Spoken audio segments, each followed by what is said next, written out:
Assalamualaikum warahmatullahi wabarakatuh. Bagaimana anak-anakku, sehat semua? Mudah-mudahan di pertemuan 3 pelajaran IPS kelas 8, kalian semua bisa mengikuti pembelajaran dalam keadaan sehat walafiat.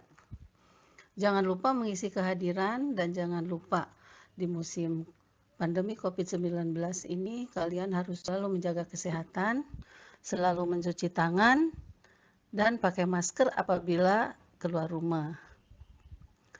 Sebelum mulai pembelajaran, siapkan dulu buku paketnya dan jangan lupa kita berdoa dulu. Mudah-mudahan dalam menjalankan kegiatan belajar ini selalu diberi kelancaran dan selamanya ada dalam lindungan Allah Subhanahu wa taala. Amin ya rabbal alamin.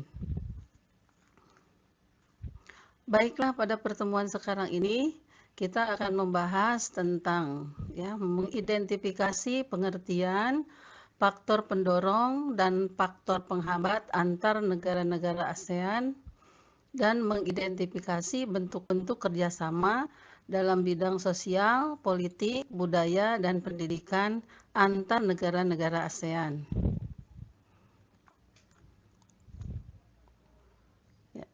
Pengertian faktor pendorong dan penghambat kerjasama. Yang pertama, pengertian kerjasama dapat diartikan sebagai sebuah pekerjaan atau usaha yang dilakukan secara bersama-sama untuk memperoleh tujuan bersama dan hasil yang dapat dinikmati bersama. Kerjasama adalah menjalin hubungan antar dua negara atau lebih demi mencapai suatu kesepakatan. Hubungan antar negara ASEAN semakin diperlukan seiring dengan munculnya berbagai macam kebutuhan yang berbeda-beda dari tiap negara anggotanya.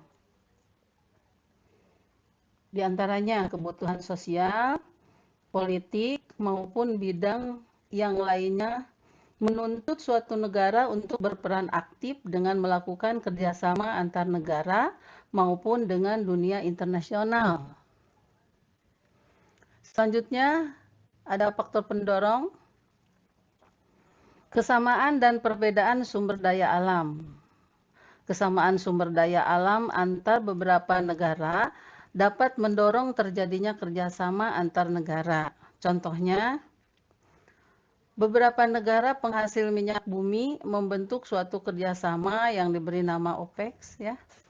Indonesia juga mengekspor hasil pertanian ke Singapura.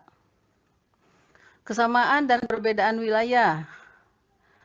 Misalnya, kesamaan letak geografis beberapa negara di suatu kawasan pada umumnya mengadakan kerjasama untuk menjaga stabilitas dan keamanan negara. Contohnya, negara-negara yang terletak di wilayah Asia Tenggara membentuk kerjasama melalui organisasi ASEAN. Ada beberapa faktor penghambat. Yang pertama, perbedaan ideologi. Saat ini hampir tidak ada negara ASEAN yang menutup diri dari kerjasama antar negara ASEAN. Selanjutnya, konflik dan peperangan. Kondisi konflik dan peperangan yang terjadi di dalam negeri maupun antar negara mengganggu stabilitas negara sehingga akan menghambat kerjasama antar negara tersebut. Selanjutnya, kebijakan protektif. Suatu negara yang menerapkan kebijakan yang bertujuan melindungi kepentingan dalam negeri dan meningkatkan daya saing. Itu pengertian dari kebijakan protektif. Dampak kebijakan ini dapat mempengaruhi hubungan antar negara sehingga menghambat kerjasama yang harmonis. Selanjutnya,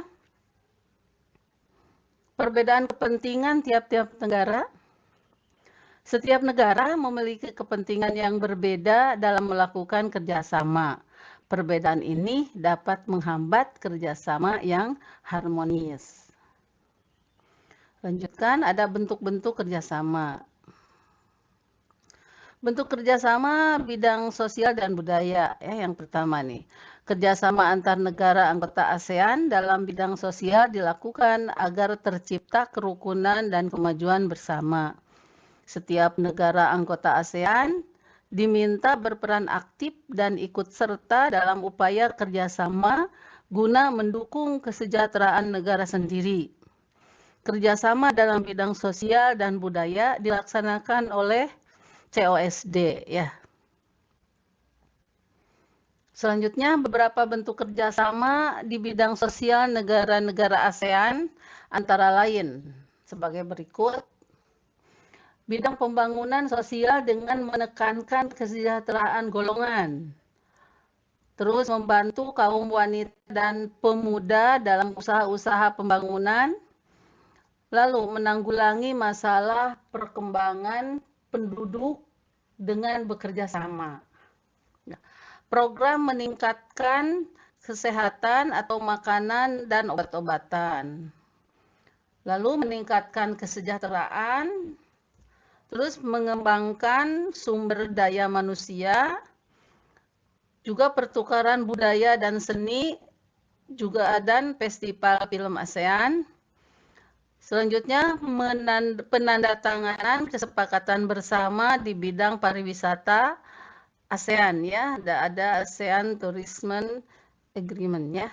Selanjutnya, penyelenggaraan pesta olahraga 2 tahun sekali melalui SEA Games. Lalu bidang kerjasama di bidang politik dan keamanan.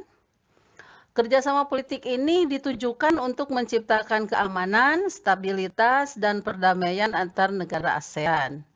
Kerjasama dalam bidang politik menciptakan ASEAN Regional Forum, ya, atau ARF untuk membahas kasus-kasus terkini yang menjadi perhatian ASEAN. Beberapa contoh nyata kerjasama politik dan keamanan adalah: 1. Traktat Bantuan Hukum Timbal Balik di bidang pidana. Yang kedua, Konferensi ASEAN tentang pemberantasan terorisme. Yang ketiga, pertemuan para menteri pertahanan yang bertujuan mempromosikan perdamaian dan stabilitas kawasan melalui dialog serta kerjasama di bidang pertahanan dan keamanan. Yang keempat, penyelesaian sengketa Laut Cina Selatan. 5. Kerjasama pemberantasan kejahatan lintas negara, ya, kejahatan.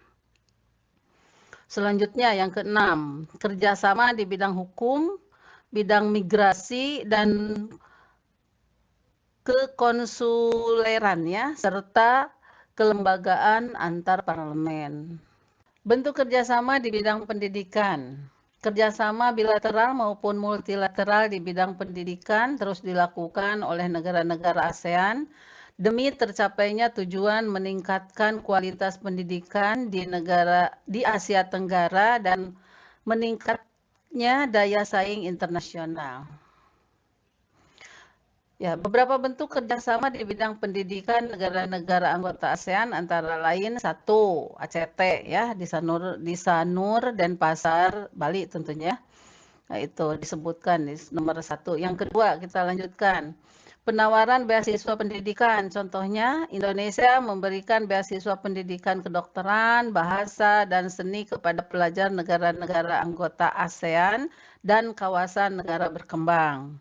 Yang ketiga, negara-negara ASEAN memanfaatkan beasiswa untuk belajar di berbagai universitas di negara-negara ASEAN dan Jepang atas biaya yang diberikan oleh ASEAN Jepang, ya, itu diantaranya. Yang keempat, Olimpiade di bidang pendidikan sering diadakan pada taraf regional Asia Tenggara. Contoh, Pertamina menyelenggarakan Olimpiade Sains, ya, Nasional atau OSN 2015.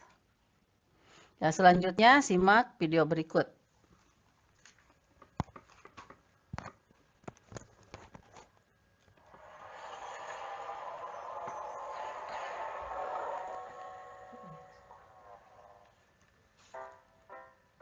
Hari ini kita membahas kerjasama antar negara-negara Asia Tenggara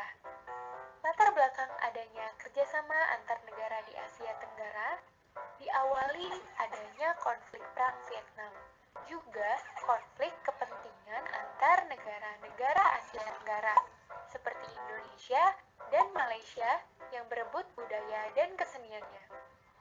Awal terbentuknya ASEAN ialah dengan adanya Deklarasi ASEAN atau yang lebih dikenal dengan Deklarasi Bangkok pada tanggal 8 Agustus 1967 di Bangkok yang diprakarsai oleh 5 menteri luar negeri dari wilayah Asia Tenggara, yaitu Indonesia, Malaysia, Thailand, Filipina, dan Singapura.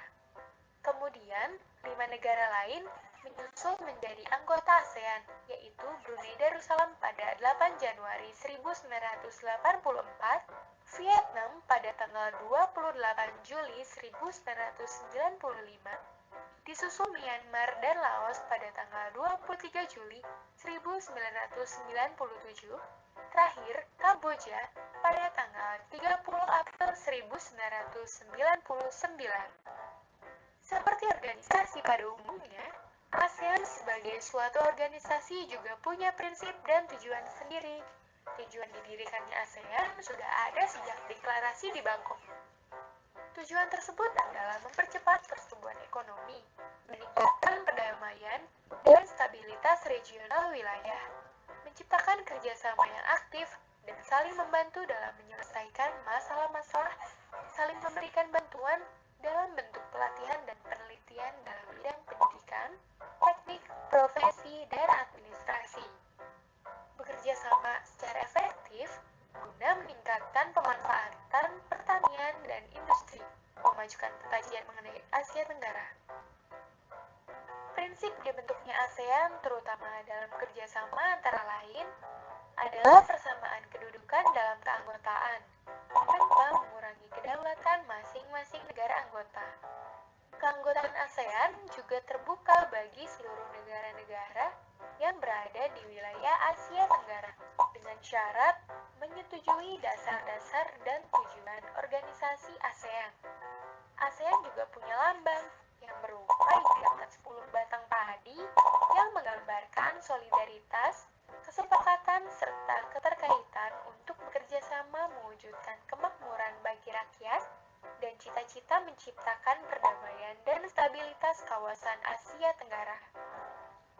Seperti yang sudah dijelaskan tadi, salah satu tujuan dibentuknya organisasi ASEAN adalah untuk menjalin kerjasama. Bentuk kerjasamanya adalah bentuk kerjasama di bidang pemberantasan kejahatan lintas negara yang disepakati pada tahun 1997 di Manila, Filipina.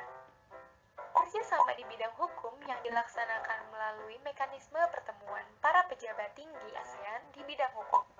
Kerjasama di bidang imigrasi dan kekonsuleran yang dilakukan melalui pertemuan para direktur jenderal imigrasi dan kepala divisi kekonsuleran.